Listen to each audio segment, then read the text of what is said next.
6,9% es el número de la desocupación en la Argentina. Eso medido en cantidad de personas, es 1,5 millones de personas que están desocupadas. La tasa de empleo creció el 44,6%.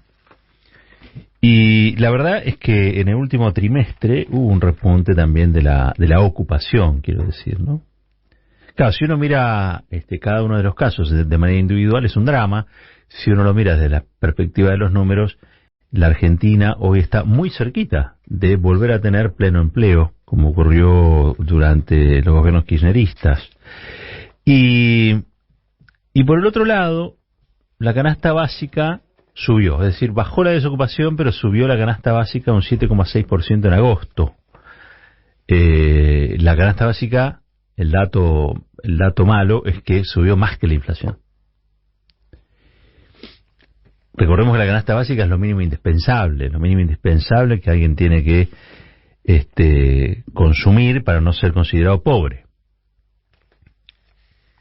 Y es una realidad paradojal la que vivimos, ¿no? Porque por un lado tenés una baja en el desempleo y por otro lado una baja, pero en este caso en el poder adquisitivo de los salarios, producto de la inflación.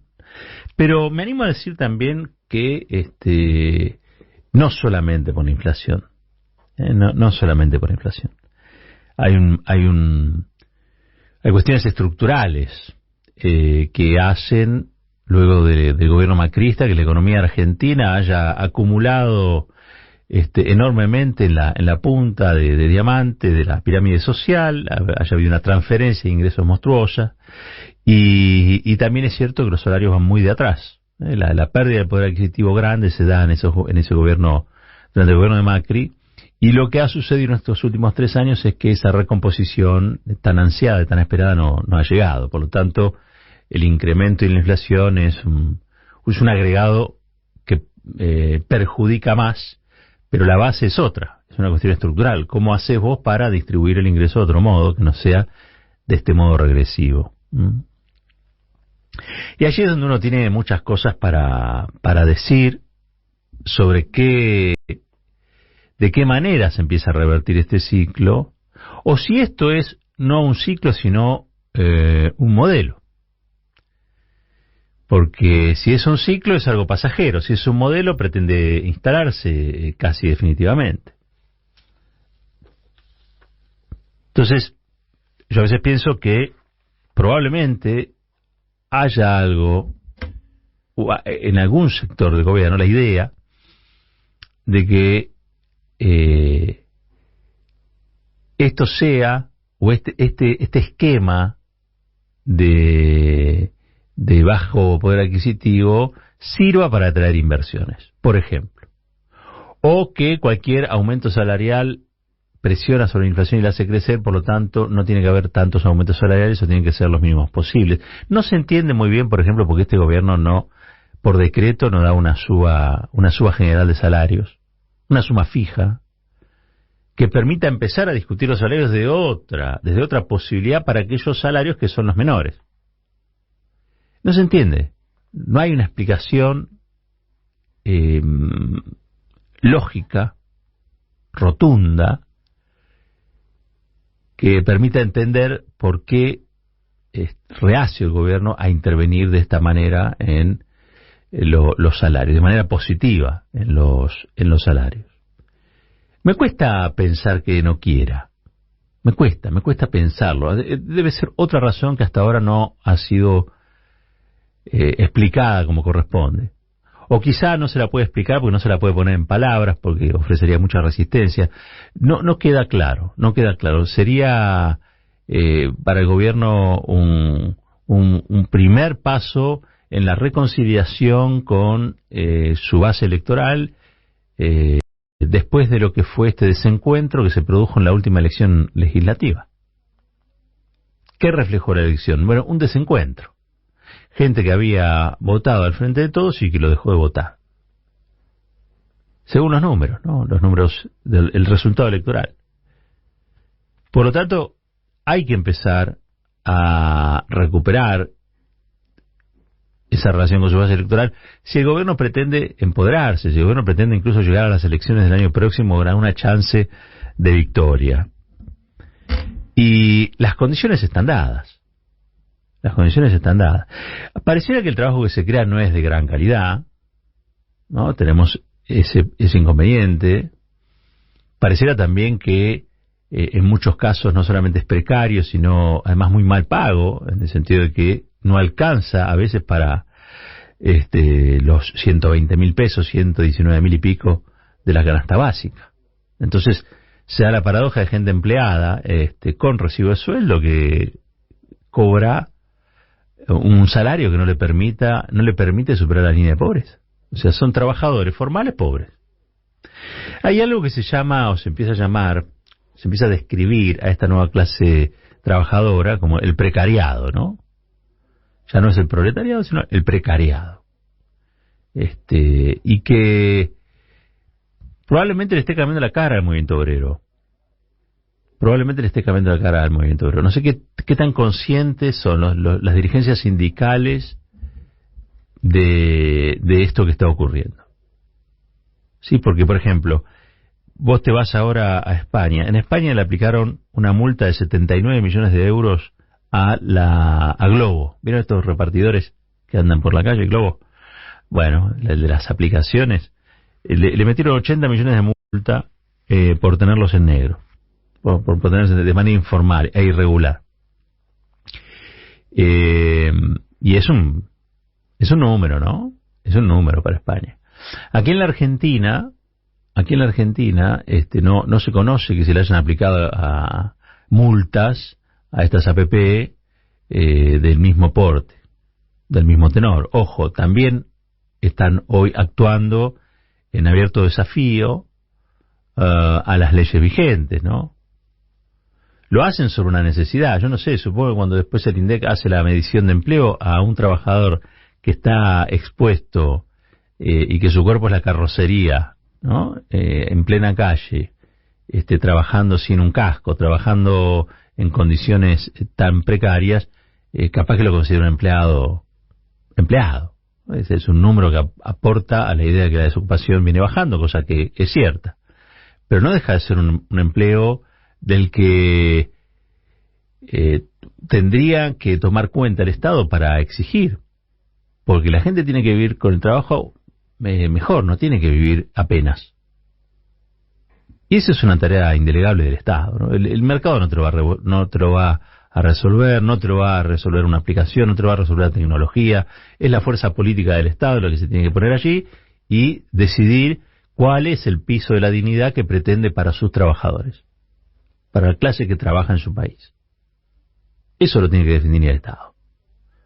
La verdad es que no lo puede definir un señor que no sabemos quién es, sentado en Washington o donde sea. Y por eso rescataba que en España son multadas. Yo acá no conozco que haya habido una multa de estas características, y si la hay, la verdad que no trascendió. Por el otro lado, me parece que esta precarización, este precariado que se va construyendo es muy funcional a la estrategia de desigual reparto de la renta que tiene el establishment o la clase dominante, ¿no? En la Argentina podemos empezar a hablar de clase dominante, sobre cuál tiene que ser el modelo de país. Por eso también esto creo que explica mucho las agresiones a Cristina, la hostilidad y hasta incluso me animaría a decir que el atentado que sufrió se da en este contexto. Cristina, si vos ves, la medís por lo que dice y por su obra de gobierno, es la clara antítesis de este modelo. Cristina trató de que el poder adquisitivo de los salarios fuera muy alto y también trató de que la ocupación fuera alta pero de calidad. El piso de la dignidad obrera en la Argentina subió gracias a Cristina Kirchner. Pero claro, esta pretensión de Cristina pone al resto de la política en offside. Porque el resto de la política no tiene la misma vocación que Cristina por un país peronista, entendido como un país de 50-50, entendido como un país donde los trabajadores y las trabajadoras tienen que vivir también y con dignidad entendido como un país que focaliza toda su fuerza política en garantizar la producción y el trabajo. No pareciera que toda la dirigencia palpite las mismas cosas que Cristina. Y eso creo que Cristina lo está pagando carísimo, lo está pagando clarísimo, porque, y con eso termino, miren, este escenario del precariado, el nuevo precariado, allá por los 90 nosotros hablábamos de la flexibilización laboral. Y era como el modelo de libre mercado imponía nuevas realidades en materia, en el mundo del trabajo, donde cada vez había menos derechos y cada vez los trabajadores eran obligados a resignar esos derechos.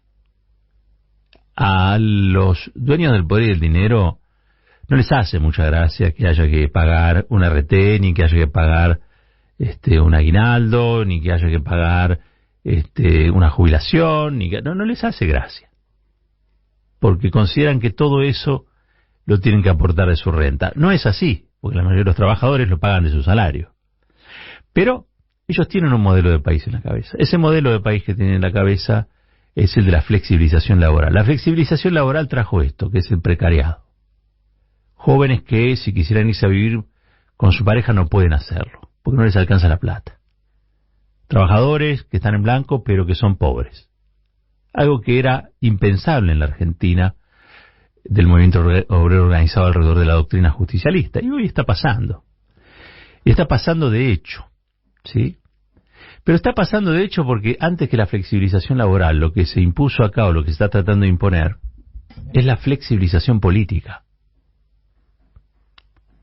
La flexibilización política es hacer que las dirigencias políticas piensen con la cabeza del empresario y no con la del trabajador.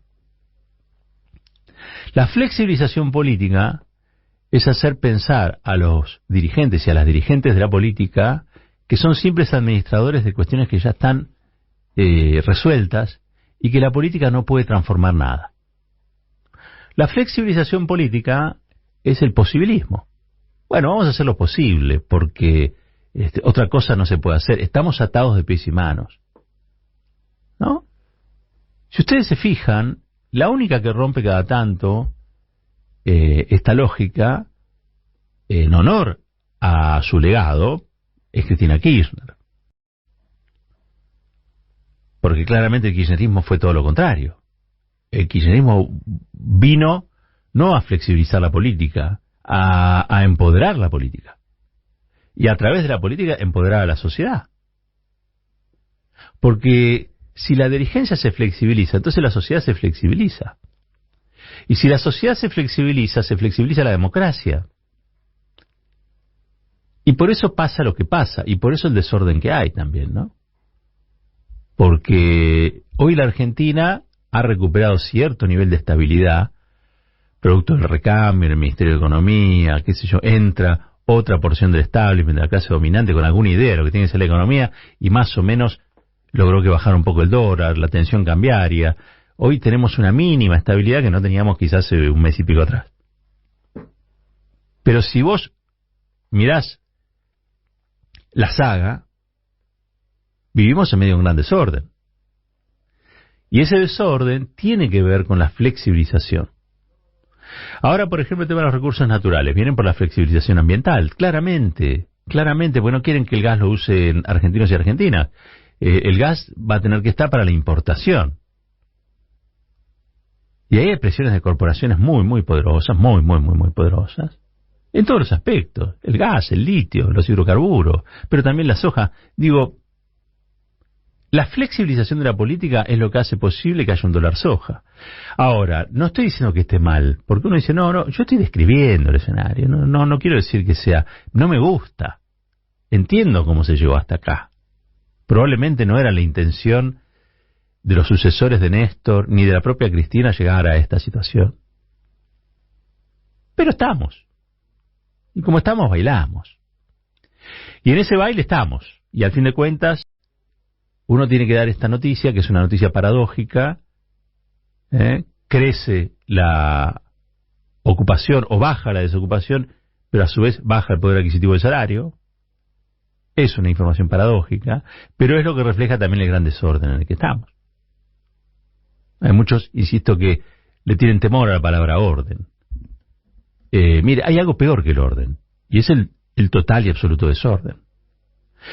Porque en realidad, en el total y absoluto desorden siempre ganan los mismos, que son los que quieren flexibilizar la política, los que quieren flexibilizar las leyes laborales, los que quieren flexibilizar las leyes ambientales, los que quieren flexibilizar y poner de rodillas a un país que tiene otro destino, que a mí me convencieron alguna vez que era un destino de grandeza, pero a veces lo dudo. Lo que se tenía que decir se dijo. Roberto Caballero y su editorial. A buen caballero, buen entendedor.